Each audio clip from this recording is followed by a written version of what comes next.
नमस्ते दोस्तों, आइए जानते हैं झारखंड की ताजा खबरें। वीडियो को लाइक कीजिए और अगर अभी तक आपने चैनल को सब्सक्राइब नहीं किए हैं तो चैनल को सब्सक्राइब कर लीजिए।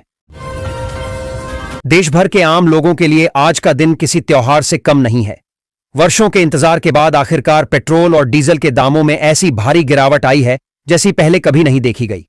तेल कंपनियों ने आज नया रेट जारी करते हुए उपभोक्ताओं को बड़ी राहत दी है। कई राज्यों में पेट्रोल की कीमत 90 रुपये प्रति लीटर से भी नीचे चली गई है, जबकि डीजल 80 रुपये के पार से फिसलकर अब 70 से 75 रुपये के आसपास पहुंच गया है। इस बड़ी राहत से ऑटो चालकों से लेकर आम जनता तक सभी के चेहरों पर मुस्कान लौट आई है। भारतीय जीवन बीमा निगम की तरफ से बीमा सखी योजना की शुरुआत की गई है। LIC के द्वारा यह योजना इसलिए लाई गई है ताकि देश की महिलाएं आत्मनिर्भर बन सकें। योजना के अंतर्गत महिलाओं को बीमा से जुड़ा हुआ प्रशिक्षण बिल्कुल मुफ्त में मिलता है। इस दौरान महिलाओं को हर महीने 7,000 रुपए तक की राशि भी प्राप्त होती है। तो इस प्रकार से महिलाओं को सरकार यह मौका इसलिए दे रही है ताकि जो गांव में रहने वाली गरीब महिलाएं हैं वे आर्थिक तौर पर संपन्न बन सकें। जमशेदपुर के SP रहे राकेश मिश्रा अब बिहार विधानसभा चुनाव में दरभंगा से अपनी किस्मत आजमाएंगे। उन्हें प्रशांत किशोर का समर्थन मिला है, जिससे उनकी उम्मीदवारी को मजबूती मिली है। मिश्रा ने चुनाव की तैयारी शुरू कर दी है और दरभंगा क्षेत्र में अपनी पकड़ मजबूत करने का प्रयास कर रहे हैं। धनतेरस 2025 से पहले सोने के दामों में अप्रत्याशित वृद्धि हुई है, जिससे ग्राहकों को झटका लगा है। नई कीमतों के चलते सोना खरीदने की योजना बना रहे लोगों को अपनी बजट योजनाओं पर पुनर्विचार करना होगा। बाजार विशेषज्ञों का मानना है कि यह वृद्धि अस्थायी हो सकती है, लेकिन ग्राहकों को खरीदारी से पहले सभी पहलुओं पर ध्यान देना चाहिए। जमशेदपुर के कदमा उलियान में करोड़ों की सरकारी जमीन का तत्कालीन अपर उपायुक्त और अंचल अधिकारी ने गलत तरीके से नामांतरण कर दिया। RTI कार्यकर्ता के खुलासे के बाद यह मामला सामने आया है, जिसमें अधिकारियों पर जमीन माफिया से मिलीभगत का आरोप है। जांच के आदेश दिए गए हैं और अधिकारी एक दूसरे पर आरोप लगा रहे हैं। झारखंड में हवाई सेक्टर तेजी से आगे बढ़ रहा है। रांची और देवघर हवाई अड्डों पर यात्रियों की संख्या में लगातार वृद्धि हो रही है। राज्य सरकार हवाई अड्डों के विकास पर ध्यान दे रही है, जिससे कनेक्टिविटी में सुधार होगा और पर्यटन व व्यापार को बढ़ावा मिलेगा। हवाई क्षेत्र के विकास से राज्य के आर्थिक विकास को भी बढ़ावा मिलेगा। बार काउंसिल चुनाव के लिए नामांकन शुल्क 1,25,000 रुपये निर्धारित करने के खिलाफ याचिका दायर की गई है। याचिकाकर्ताओं का तर्क है कि यह शुल्क बहुत अधिक है और कई संभावित उम्मीदवारों को चुनाव लड़ने से रोकता है। उन्होंने अदालत से बार काउंसिल को शुल्क कम करने का निर्देश देने का आग्रह किया है ताकि सभी को समान अवसर मिल सके। बारबाडोस में 68वें राष्ट्रमंडल संसदीय संघ सम्मेलन में झारखंड विधानसभा अध्यक्ष रविंद्रनाथ महतो ने चौगम 2026 के विषय पर भारत और झारखंड का दृष्टिकोण प्रस्तुत किया। उन्होंने मनिया सम्मान योजना को एक प्रगतिशील कदम बताया और आदिवासी संस्कृति में महिलाओं के सम्मान पर जोर दिया। उन्होंने झारखंड सरकार की महिलाओं के सशक्तिकरण की योजनाओं का उल्लेख किया, जो सतत विकास लक्ष्यों के अनुरूप हैं। झारखंड सरकार ने district mineral fund trust DMFT में जमा 16,657.95 करोड़ रुपए के उपयोग की जांच के लिए गहन ऑडिट कराने का फैसला किया है। पहले चरण में धनबाद, चाईबासा, चतरा, रामगढ़ और पलामू जिलों का ऑडिट होगा। यह कदम DMFT फंड के दुरुपयोग की शिकायतों के बाद उठाया गया है, ताकि खनन प्रभावित क्षेत्रों में कल्याणकारी योजनाओं का सही क्रियान्वयन सुनिश्चित किया जा सके। धनबाद नगर निगम क्षेत्र को महानगरों की तर्ज पर विकसित करने की योजना है। नगर विकास विभाग ने 8 विशेषज्ञ टीमों का गठन किया है, जो शहर का निरीक्षण कर भविष्य की जरूरतों का आकलन करेंगी। टीम सड़कों, फ्लाईओवर, बाईपास और सौंदर्यीकरण जैसे बुनियादी ढांचे के विकास पर ध्यान केंद्रित करेगी। यह पहल शहर के शहरी विकास को बढ़ावा देगी और नागरिक सुविधाओं को बेहतर बनाएगी। कुद्दुधमी समाज ने ST में शामिल होने और कुद्दुधमाली भाषा को संविधान में शामिल करने की मांग को लेकर आंदोलन शुरू किया है। जमशेदपुर में 23 नवंबर को कुद्दुधमी अधिकार रैली होगी, जिसके बाद रांची में महारैली होगी। नेताओं ने वृहद झारखंड कुद्दुधमी समन्वय समिति का गठन किया है और सरकार को मांगों पर ध्यान देने की चेतावनी दी है। पिंकी महतो और प्रेम महतो को नई जिम्मेदारियां दी गई हैं। पूर्वी सिंहभूम जिले में तंबाकू मुक्त युवा अभियान 3.0 का शुभारंभ किया गया है, जो 60 दिनों तक चलेगा। सिविल सर्जन ने अधिकारियों और कर्मचारियों को तंबाकू से दूर रहने की शपथ दिलाई। इस अभियान का उद्देश्य युवाओं को तंबाकू के हानिकारक प्रभावों के बारे में जागरूक करना और उन्हें इस लत से बचाना है। शिक्षण संस्थानों और गांवों को तंबाकू मुक्त बनाने पर भी ध्यान दिया जाएगा। अहमदाबाद में खेले गए पहले टेस्ट मैच में भारत ने एकतरफा अंदाज में जीत हासिल की थी। अब उसकी नजरें दिल्ली टेस्ट फतह करते हुए सीरीज पर कब्जा जमाने पर है। अगर टीम इंडिया ये मैच जीतती है तो यह बतौर टेस्ट कप्तान शुभमन गिल की पहली टेस्ट सीरीज क्लीन स्वीप होगी। सोना और चांदी की कीमतों में लगातार वृद्धि हो रही है, जिसमें चांदी ने सोने से बेहतर प्रदर्शन किया है। कीमतों में वृद्धि के बावजूद खरीदारों की कमी नहीं है, जिससे चांदी की आपूर्ति में कमी आई है। कोटक ने सिल्वर ईटीएफ में नया निवेश बंद कर दिया है और ज्वेलर्स को ऑर्डर लेने में कठिनाई हो रही है। आजकल महंगाई ने आम जीवन को कठिन बना दिया है और बढ़ती रसोई गैस की कीमतें विशेष रूप से गरीब और मध्यम वर्गीय परिवारों के लिए एक बड़ी समस्या बन गई है। इस स्थिति को देखते हुए केंद्र सरकार ने एक महत्वपूर्ण कदम उठाया है और एलपीजी गैस सब्सिडी योजना को फिर से शुरू किया है। इस योजना के तहत लाखों परिवारों के बैंक खाते में सीधे 300 रुपए तक की राशि ट्रांसफर की जा रही है। यह सब्सिडी अब डायरेक्ट बेनिफिट ट्रांसफर डीबीटी के माध्यम से दी जा रही है, जो एक पारदर्शी और तेज प्रक्रिया है।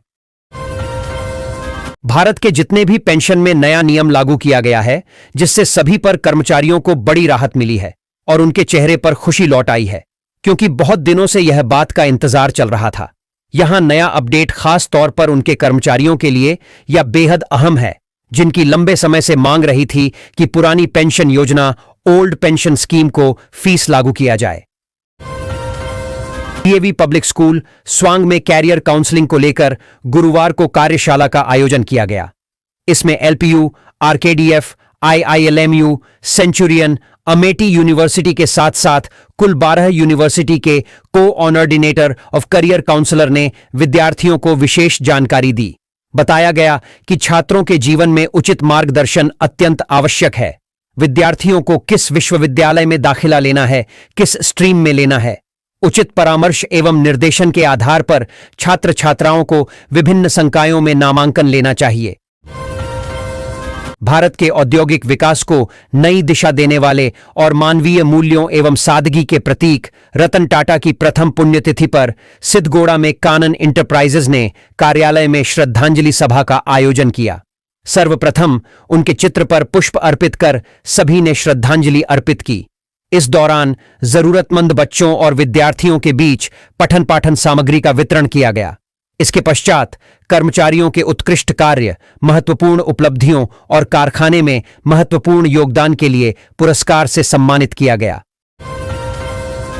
झारखंड विधानसभा अध्यक्ष रबींद्रनाथ महतो ने कहा कि दुनिया के सबसे बड़े लोकतंत्र के रूप में भारत ने समावेशी शासन, महिलाओं के सशक्तिकरण और निःशक्त व्यक्तियों के लिए पहुंच पर लगातार जोर दिया है। 56 देशों का प्रतिनिधित्व करने वाला राष्ट्रमंडल लोकतंत्र, मानवाधिकार और समावेशी विकास के साझा मूल्यों से जुड़ा हुआ है, जैसा कि हम चौगम 2026 की ओर देख रहे हैं। इस प्रतिबद्धता को अधिक जोश के साथ दोहराया जाना चाहिए, विशेष रूप से लैंगिक समानता और पहुंच के माध्यम से। श्री महतो ने उक्त बातें गुरुवार को बारबाडोस में आयोजित राष्ट्रमंडल संसदीय संघ के सम्मेलन में कही। अगर आप फिलहाल बेरोजगार हैं और नौकरी की तलाश में हैं, तो यह खबर आपके लिए बहुत काम की है। केंद्र सरकार और राज्य सरकारों ने मिलकर बेरोजगारी भत्ता स्कीम 2025 के तहत युवाओं को हर महीने 2,500 रुपये तक की आर्थिक सहायता देने की घोषणा की है। इस स्कीम का मकसद उन युवाओं की मदद करना है जो पढ़े लिखे हैं, लेकिन उन्हें फिलहाल रोजगार नहीं मिला है। भारत सरकार ने सामाजिक सुरक्षा को मजबूत करने के लिए एक बड़ा कदम उठाया है। अब विधवा, विकलांग और वृद्ध नागरिकों को हर महीने 7,500 रुपये की आर्थिक सहायता दी जाएगी। इस योजना का उद्देश्य समाज के उन वर्गों को वित्तीय सहारा देना है जो किसी कारणवश खुद पर आश्रित नहीं रह सकते। यह स्कीम न केवल गरीबी रेखा से नीचे रहने वालों के लिए राहत का कारण बनेगी, बल्कि बुजुर्गों और विकलांग नागरिकों के जीवन में स्थिरता भी लाएगी। टाटा समूह के पूर्व चेयरमैन रतन टाटा को उनकी पहली पुण्यतिथि पर गुरुवार को भावभीनी श्रद्धांजलि दी गई। एमपीएल में आयोजित श्रद्धांजलि सभा में अधिकारियों व कर्मियों ने टाटा की प्रतिमा पर माल्यार्पण कर पुष्पांजलि अर्पित करते हुए उनके व्यक्तित्व एवं कृतित्व पर प्रकाश डाला। सीईओ जगमीत सिंह सिद्धू ने अपने संदेश में कहा कि सत्यनिष्ठ, कर्मनिष्ठ, व्यापार में नवाचार के अग्रदूत और महान परोपकारी रत्न नवल टाटा का नहीं होना देश के लिए बड़ी क्षति है। कोल्हान विश्वविद्यालय की कुलपति प्रोफेसर डॉ.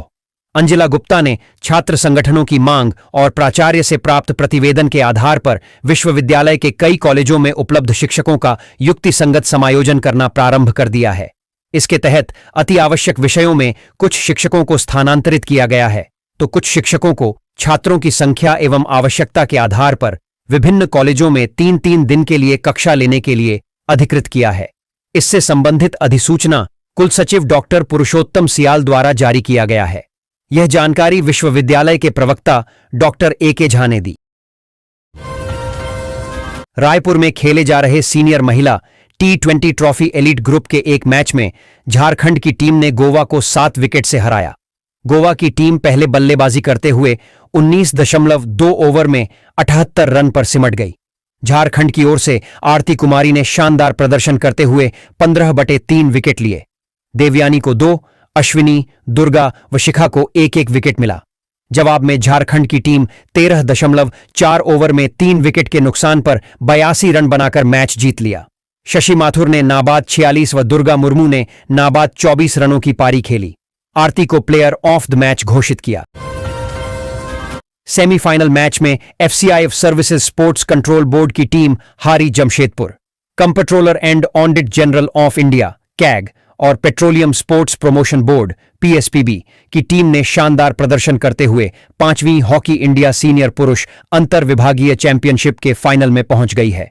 गुरुवार को नवल टाटा हॉकी एकेडमी टेल्को में दोनों सेमीफाइनल मैच खेले गए। पहले सेमीफाइनल मैच में कैग की टीम ने food corporation of India FCI को 6-0 से मात देकर खिताबी मुकाबले में अपनी जगह पक्की की। कैग ने मुकाबले में शानदार शुरुआत की। मूल्यवान खनिज भंडार की खोज और पहचान करने की प्रक्रिया में अहम भूमिका निभाने वाले झारखंड के उत्पल कुमार को राष्ट्रपति ने सम्मानित किया है। जमशेदपुर के कदमा रामनगर रोड नंबर 2 में रहने वाले उत्पल कुमार को राष्ट्रपति द्रौपदी मुर्मू ने विज्ञान भवन में जियो साइंस अवार्ड 2024 और प्रशस्ति पत्र देकर सम्मानित किया। उत्पल कुमार दास इन दिनों भारतीय भूवैज्ञानिक सर्वेक्षण जीएसआई भुवनेश्वर में अधीक्षक पर्यवेक्षक भूवैज्ञानिक के पद पर पदस्थापित हैं। देवघर जिले की बहुचर्चित पुनासी डैम परियोजना से जुड़ी जमीन का म्यूटेशन 43 साल बाद पूरा हुआ है। अब परियोजना की 3200 एकड़ जमीन जल संसाधन विभाग के नाम दर्ज हो गई है। देवघर अंचल कार्यालय ने 34 मौजा में से 26 मौजा की जमीन का म्यूटेशन पूरा कर लिया है, जबकि 3 मौजा की प्रक्रिया जारी है। शेष 5 मौजा की जमीन का ऑनलाइन विवरण दर्ज नहीं होने के कारण म्यूटेशन लंबित है, जिसे विभागीय स्तर पर तेजी से अपडेट किया जा रहा है। नगर परिषद परिसर में कपड़े सिलाई का प्रशिक्षण प्राप्त महिलाओं के बीच प्रमाण पत्र वितरित किया गया। सिलाई का प्रशिक्षण 1 माह तक दिया गया, जिसके बाद सफल रूप से प्रशिक्षण प्राप्त कर चुकी महिलाओं को प्रमाण पत्र दिया गया। साथ ही प्रशिक्षित महिलाओं को रोजगार से जुड़ने के लिए मार्गदर्शन भी दिया गया। मौके पर नगर मिशन प्रबंधक विजय कुमार ने बताया कि महिलाओं की ओर से सिलाई प्रशिक्षण आयोजन करने का अनुरोध किया जा रहा था, जिससे महिला खुद का रोजगार करने में सहयोग प्राप्त होगा। साथ ही प्राप्त प्रमाण पत्र से सरकार की विभिन्न योजनाओं में रोजगार हेतु आरण आदि लेने में आसानी होगी। झामुमो के महासचिव सह प्रवक्ता तथा राज्य समन्वय समिति के सदस्य विनोद कुमार पांडेय ने गुरुवार को Deoghar circuit house conference hall में पार्टी पदाधिकारियों के साथ बैठक सह संवाद कार्यक्रम किया। इसमें महासचिव ने संगठन को पंचायत और वार्ड स्तर तक मजबूत करने का आह्वान किया। उन्होंने कहा कि हर पंचायत और वार्ड में कम से कम 500 कार्यकर्ता तैयार करें, ताकि पूरे जिले में 1.25 लाख से अधिक कार्यकर्ता और पदाधिकारी बन सकें। हमारा लक्ष्य है कि देवघर झामुमो संगठन को राज्य का सबसे श्रेष्ठ संगठन बनाया जाए। स्थानीय महाविद्यालय परिसर में गुरुवार को शैक्षणिक समिति की बैठक प्रभारी प्राचार्य डॉक्टर रत्नाकर भारती की अध्यक्षता में आयोजित की गई। इस दौरान पूर्व की बैठक में लिए गए निर्णय की समीक्षा की गई। महाविद्यालय परिसर के शैक्षणिक माहौल को बनाए रखने के लिए अधिक से अधिक छात्र छात्राओं की भागीदारी कैसे बढ़े, इस विषय पर चर्चा की गई। साथ ही जो छात्र छात्राएं महाविद्यालय में नियमित रूप से उपस्थित नहीं होंगे, उन्हें आंतरिक परीक्षा में बैठने से वंचित करने का निर्णय लिया गया है। प्रखंड स्थित रानी मंदाकिनी +2 उच्च विद्यालय में मासिक गुरु गोष्ठी का आयोजन किया गया, जिसकी अध्यक्षता प्रखंड कार्यक्रम पदाधिकारी संदीप कुमार मोदी ने की। बैठक में मध्याह्न भोजन योजना, पोशाक, छात्रवृत्ति, ई-विद्या वाहिनी में छात्र व शिक्षक की उपस्थिति दर्ज करने, किताब, कॉपी, शिक्षकों के नियमित आने जाने सहित अन्य बिंदुओं पर बारी बारी से चर्चा की गई। संदीप कुमार मोदी ने कहा कि प्रखंड के सभी विद्यालयों में सीसीटीवी कैमरा लगाया जाना है। सभी विद्यालयों में समय पर सीसीटीवी कैमरा लगाएं, जिसे लेकर विभाग ने तैयारियां शुरू कर दी हैं। गुरु गोबिंद सिंह पब्लिक स्कूल बोकारो की judo team CBSE judo national championship 2025 में विजेता बनी। 27 सितंबर से 2 अक्टूबर तक श्रीमान संत ईशर सिंह जी महाराज अकादमी, श्रीगंगानगर, राजस्थान में आयोजित प्रतियोगिता में जीजीपीएस बोकारो की टीम ने कीर्तिमान स्थापित किया। गुरुवार को विजेता प्रतिभागी को सम्मानित किया गया। प्राचार्य अभिषेक कुमार ने बताया कि क्लास 10 के चंदन कुमार ने स्वर्ण, 9 की आलिया ने स्वर्ण पदक, 5 के कुसैन कुमार ने रजत पदक व 10 की जयश्री कुमारी ने कांस्य पदक जीते हैं।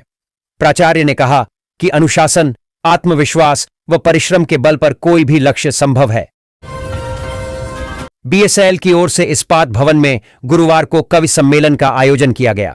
मुख्य अतिथि महाप्रबंधक संपर्क एवं प्रशासन CRK सुधांशु थे। स्थानीय कवियों व कवयित्रियों ने अपनी रचनाओं के माध्यम से हिंदी भाषा की समृद्धि व साहित्य की विविधता को सशक्त रूप से दर्शाया। सुखनंदन सिंह सदय, भुटकुंझा, विजय शंकर मल्लिक सुधापति, अरुण पाठक, डॉ आशा पुष्प, महाश्वेता, शैलजा झा, दीप्ति निशंक, नीलम झा, रिंकू गिरी व डॉ रणजीत कुमार झा ने अपनी कविताओं के माध्यम से श्रोताओं को भाव विभोर किया।